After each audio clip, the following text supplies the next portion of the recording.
Hello dear students, how are you? I hope you all are fine. Today we will continue chapter banking, the central bank and the commercial bank, and already हमने topic complete किया था central bank और commercial bank के बीच difference क्या है। आज हम इसका नेक्स्ट टॉपिक करेंगे, that means need for reforms in Indian banking system, कि हमें क्यों ज़रूरत है अपनी बैंकिंग सिस्टम को इम्प्रूव करने की। फर्स्ट पॉइंट है competition with exchange bank. Indian banks also face the problem of competition with exchange banks of the country. These changes bank have not only dominated of India's foreign trade but have a firm grip on the domestic trade as well. People in India also prefer to put their deposits in these banks because of their sound financial condition and good service. Thus, Indian commercial banks deal with a small percentage of India's trade. This has restricted their growth. देखो, जो हमारे India के लोग हैं, people in India, जो हमारे India के लोग हैं, वो प्रेफर करते हैं अपने पैसे को, अपने डिपॉजिट्स को दूसरे अदर कंट्री के बैंकों में जमा करवाना चाहते हैं। वो ये प्रेफर करते हैं कि वहाँ पे ठीक है, क्योंकि उनकी फाइनेंशियल कंडीशन ठीक है। जब भी हमें अपना पैसा वापस चाहिए होता है तो वो टाइम टू टाइम हमें रिटर्न कर देते हैं और उनकी सर्विसेज भी बहुत अच्छी हैं। तो उन सब को फेस करने के लिए, उस कंपटीशन को फेस करने के लिए हमें क्या चाहिए, हमारी बैंकिंग सिस्टम को क्या चाहिए कि इसके अंदर इम्प्रूवमेंट की जाए। सेकेंड पॉइंट है loans on immovable property. Some of the Indian banks give loan on immovable property, but because of very complex laws of inheritance in India, recovery of such loans become very difficult. It is so much difficult to sell immovable property for the recovery of loan.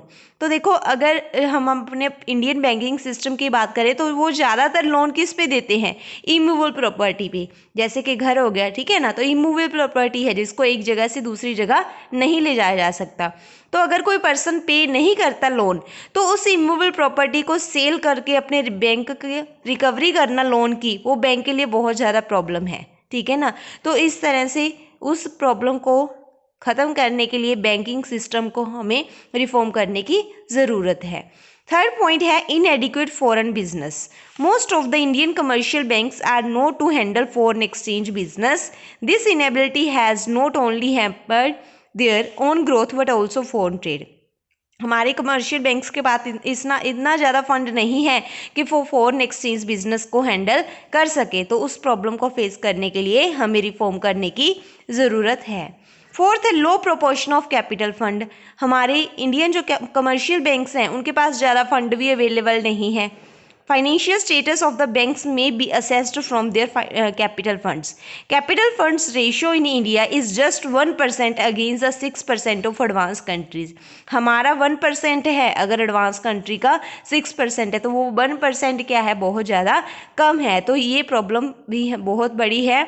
तो ये backwardness को show करता है। तो इसको दूर करने के लिए बैंकिंग सिस्टम को रिफॉर्म करने की ज़रूरत है। तो ये पॉइंट्स तो आपकी बुक में दिए गए हैं, अप्रोक्सीमेट 11 पॉइंट्स हैं, ठीक है ना, 11 पॉइंट्स हैं। आपने कोई भी 5 पॉइंट इनमें से लर्न करने हैं। ओके, नेक्स्ट टॉपिक है suggestions for improvement. Suggestions for improvement, कि कैसे इम्प्रूवमेंट की जा सकती है।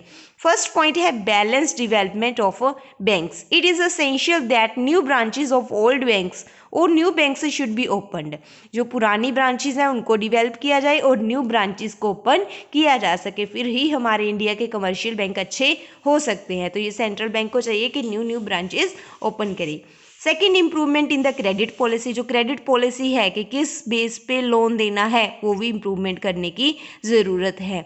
The confidence of people toward banks भी इंक्रीज्ड. सेंट्रल बैंक को चाहिए कि वो किसी तरीके से लोगों का कॉन्फिडेंस रेज करे कि हाँ, बैंकिंग सिस्टम अच्छा है, बैंक में हमें अपनी डिपॉजिट्स करवानी चाहिए, बैंक से ही हमें हेल्प लेनी चाहिए, ठीक है ना। For the development of banking it is almost imperative to develop confidence of the people. तो लोगों का कॉन्फिडेंस जीतना पड़ेगा, फिर ही बैंकिंग सिस्टम क्या होगी, इम्प्रूव होगी. फोर्थ पॉइंट है increase in the number of banks. ज़्यादा से ज़्यादा कोऑपरेटिव बैंक्स ओपन करने चाहिए. तो ये पॉइंट्स है सुजेशंस के. तो इसके भी आपने कोई भी 5 पॉइंट्स लर्न करने हैं, ठीक है ना।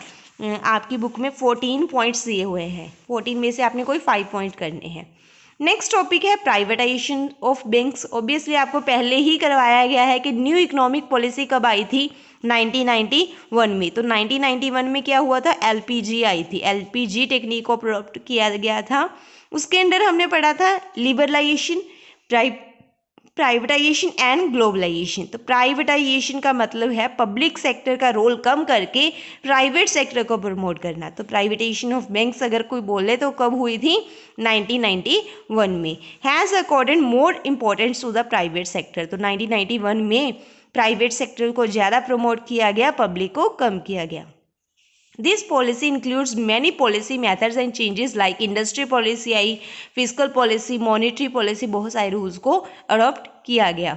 The objective of new economic policy is to introduce competitive atmosphere। क्यों लेके आए 1991 में न्यू इकोनॉमिक पॉलिसी को, ताकि जो हमारे फॉरेन के साथ कंपटीशन है उसको ख़त्म किया जा सके। Privatisation is the general process of involving the private sector in the ownership और operation of a state owned enterprise. और जो स्टेट लेवल की एंटरप्राइजेज हैं वो प्राइवेट की हो, ना कि पब्लिक की हो, ठीक है ना। तो ये आपने प्राइवेट सेक्टर प्राइवेटाइजेशन के बारे में पढ़ना है कि प्राइवेटाइजेशन के अंदर क्या कुछ हुआ। नेक्स्ट टॉपिक है significance of E banking. E banking means electronic banking. Electronic banking means जो भी ट्रांजेक्शन्स हैं इनको ऑनलाइन करना। ऑनलाइन का मतलब हमें ये नहीं है कि हमें वहाँ तक बैंक तक जाना पड़ेगा, घर बैठे ही सारी सर्विसेज को लेना ऑनलाइन, वो है ई बैंकिंग। ई बैंकिंग के थ्रू हम मनी ट्रांसफ़र कर सकते हैं, स्पीड इंक्रीज़ होती है, कभी भी कर सकते हैं, ठीक है ना। तो ये सारी ई बैंकिंग के अंदर आती है जो हम ऑनलाइन ट्रांजेक्शन्स करते हैं। तो इसका फ़ायदा क्या है, फर्स्ट पॉइंट है low cost banking. Low cost क्या है, हमें फिजिकली अपने ब्रांचों के जाके अकाउंट ओपन करवाने की ज़रूरत नहीं है, घर बैठे ही हम अकाउंट ओपन करवा सकते हैं और ट्रांजैक्शंस को ट्रांसफ़र किया जा सकता है। सर्विसेज बैंकिंग है, स्पीड इंक्रीज़ होती है, राउंड द क्लॉक मतलब 24 आवर्स सर्विसेज है। क्वालिटी बैंकिंग है, हमारे पैसे की सेफ्टी है, हमें एक जगह से दूसरी जगह कैरी करने की ज़रूरत नहीं है। प्रॉफिटेबल इंक्रीज़ होते हैं, जो कॉस्ट है वो कम होती है। ओके, तो ये सारी फैसिलिटीज़ किसकी हैं, ई बैंकिंग की हैं। तो ये आपने लर्न करना है। नेक्स्ट ये टॉपिक है other trends of the modernisation of a bank. तो अदर ट्रेंड कौन से आए, मोबाइल एंड इवनिंग बैंक आए, ठीक है, कस्टमर सर्विस, न्यू फंक्शन। तो ये हम डिस्कस करते हैं other trends of the modernisation of banks. Mobile and evening bank with a view to encourage banking habit among the people, some bankers have opened their mobile units. These units operate in motor vehicle covering different places and fixed hours. Likewise, evening bank branches have been established. This has facilitated banking operation after office hours on the convenience of employees. Employees की convenience के लिए bank ने एक नई facility की है, वो है मोबाइल एंड इवनिंग बैंक। उसमें क्या है, बैंक वाले सर्विसेज प्रोवाइड करते हैं ऑफिस के आवर्स के बाद भी, कि ये नहीं है कि 4 बजे तक ही सर्विस प्रोवाइड करते हैं, वो बाद में भी कहीं भी सर्विस प्रोवाइड करते हैं, कस्टमर को सर्विस देते हैं, ठीक है। तो ये भी आपने पॉइंट्स लर्न करने हैं। 16 पॉइंट्स हैं, तो आप कोई भी इनमें से 5 पॉइंट कर सकते हो। तो यहाँ तक हमारा चैप्टर कंप्लीट होता है, banking, the central bank and the commercial bank. तो आपने ये कंप्लीट चैप्टर राइट और लर्न करना है। Okay, thank you.